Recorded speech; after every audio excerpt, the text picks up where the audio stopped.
میرے ساتھ بہت سارے لوگ نا تصویریں کھنچواتے ہیں، حالانکہ میں زیادہ قائل نہیں فوٹو کا، شاید آج تک میں نے ڈیمانڈ نہیں کی کہ میری فوٹو کھینچو، اور ہو سکتا ہے مطلب یہ کوئی کنفرم نہیں، لیکن میری دانش بینش میں ایسا نہیں کہ میں نے کبھی اپنے ہاتھ سے فوٹو بھی کھینچی ہے، مزاج نہیں، طبیعت نہیں، دلچسپی نہیں۔ لیکن میرے گاؤں کا ایک موچی ہے، جوتے گانٹتا ہے، اس شخص نے 4 بیٹیاں بیائی ہیں جوتے گانٹ کے، اور میرے ابا جی بتایا کرتے تھے کہ جن دنوں نا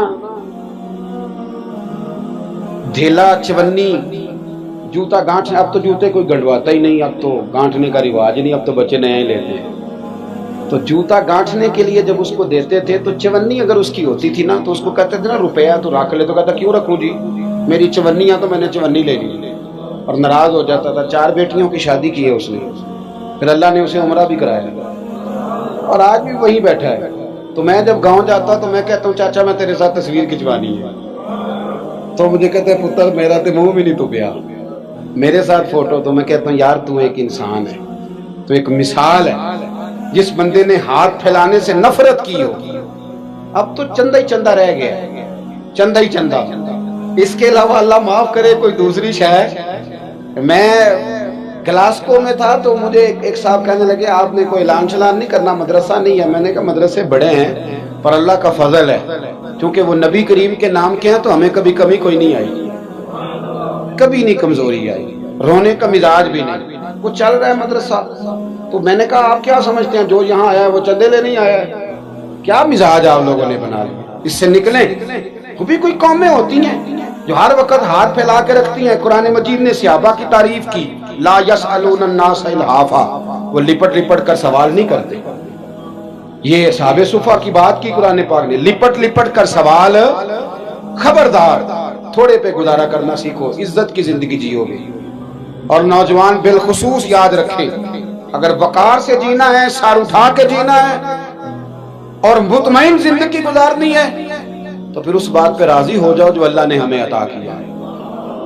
پھر تیرا 5 مرلے کا مکان، اگر تو نے فراڈ کا مکان خریدا ہے نا 6 کنال کا، تو اس سے تیرا 5 مرلے کا وقار والا گھر بڑا شاندار۔ عزت کے ساتھ اگر جینا چاہتے ہو، حاتم تائی سے کسی نے کہا تھا کبھی تو نے اپنے سے بڑا سخی بھی دیکھا ہے؟ حاتم تائی کا نام ہے نا آج تک سخاوت میں، اپنے سے بڑا سخی بھی دیکھا ہے؟ اس نے کہا دیکھا ہے۔ کون سا؟ کہنے لگا میں نے ایک دفعہ اپنے سارے شہر کی دعوت پکائی تو میں چہرے پہ نقاب اوڑھ کے نکلا کہ پتہ کروں کوئی آدمی رہ تو نہیں گیا۔ تو جب میں جنگل میں گیا تو میں نے ایک بابے کو لکڑیاں کاٹتے دیکھا۔ سب لوگ اس زمانے کے جتنے پڑھے لکھے شعراء ادیب سب میں نے بلائے، بابا لکڑیاں کاٹ رہا تھا، توجہ ہے میری بات پر؟ کہتے میں اس کے قریب گیا، چہرے پہ نقاب تھا، میں نے کہا بابا جی آپ کو نہیں پتا آج حاتم تائی کی دعوت ہے؟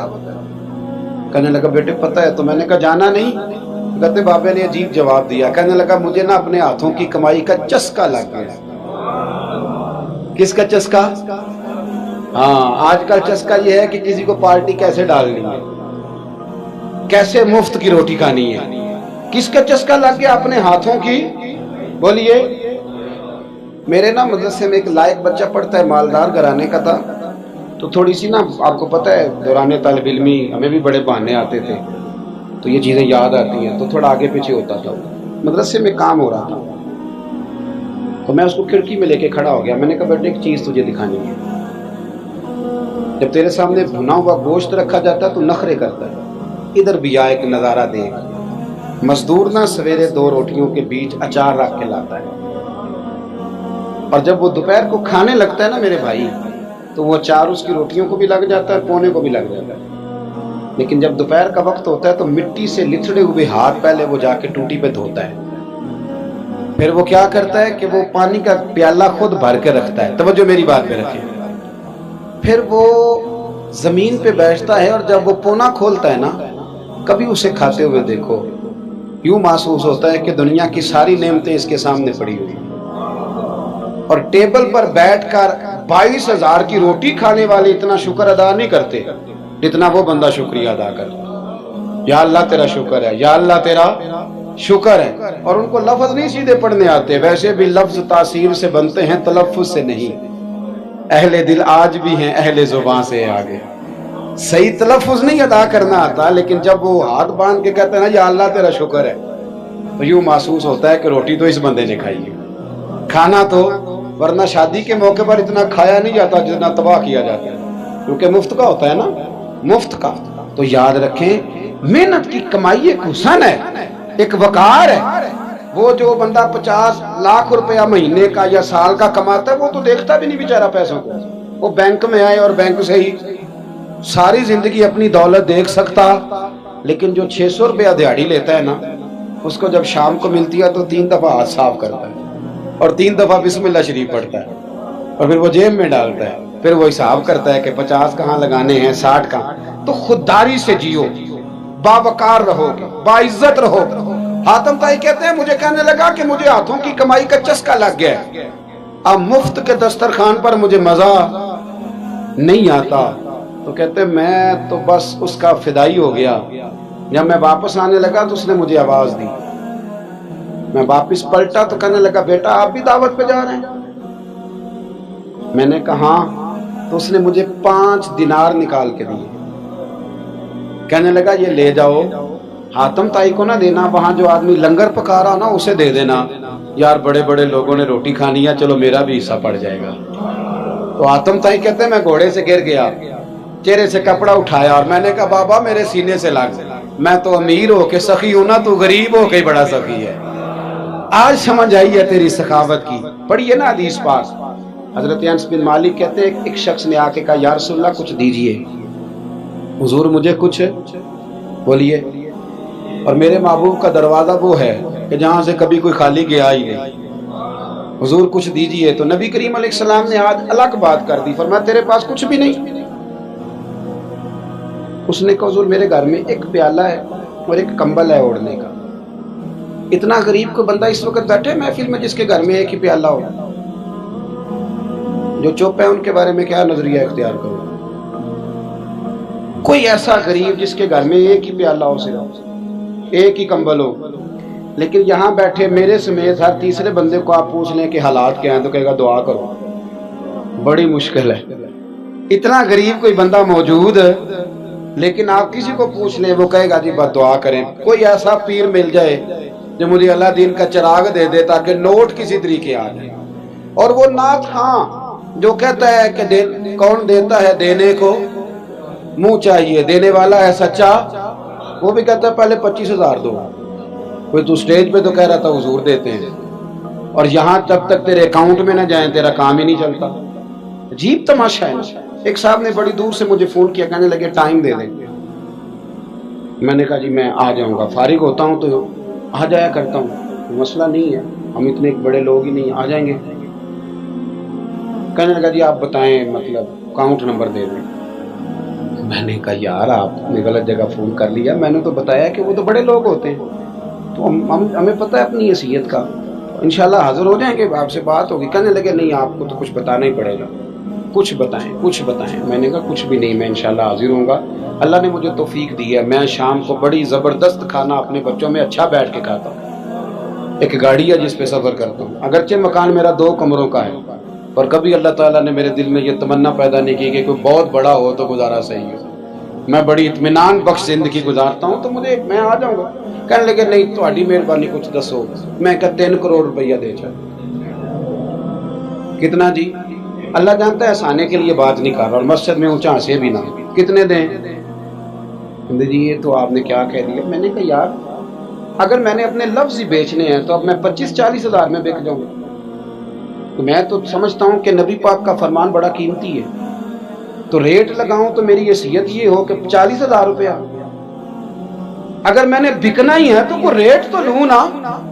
اور ویسے بھی میں تو سمجھتا ہوں کہ میں بڑا انمول ہوں، اس لیے کہ میں رسول اللہ کے دین کا نوکر ہوں. اور یہ غلطی ان کی نہیں جو بیچتے ہیں، غلطی ان کی ہے جو خریدتے ہیں.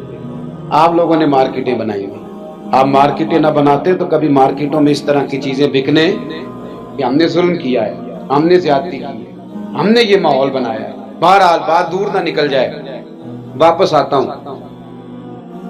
نبی کریم صلی اللہ علیہ وسلم نے فرمایا تیرے پاس کچھ نہیں، ایک کمبل ہے اور ایک. حضور نے فرمایا لے کے آ.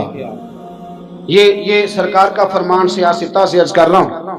اگرچہ امام جلال الدین سیوطی نے تفسیر در منصور میں تفصیل کے ساتھ اس روایت کو کئی طرق سے بیان کہا، ایک کمبل، یارو سوچو ایک کمبل جس بندے کے پاس ہو، ایک پیالہ، اس سے بھی کوئی غریب ہوگا۔ حضور نے منگا لیا اور بولی لگا دی، کون خریدے گا؟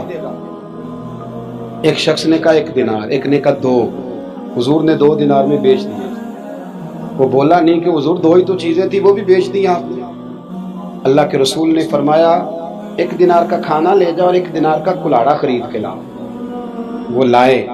حضرت انس کہتے ہیں بندہ بڑے نصیبوں والا تھا، وہ جب کلاڑا خرید کے لایا تو اس میں دستہ میرے نبی نے دستے مبارک سے لگایا، حضور نے دستہ لگایا اور فرمایا یہ لے جنگل میں جا۔ مسلمانوں، یہ میرے رسول اللہ کی تعلیم ہے۔ نوجوانوں غور کرو، اگر معاشرے کو سنوارنا ہے تو اس چیز پر محنت کرو۔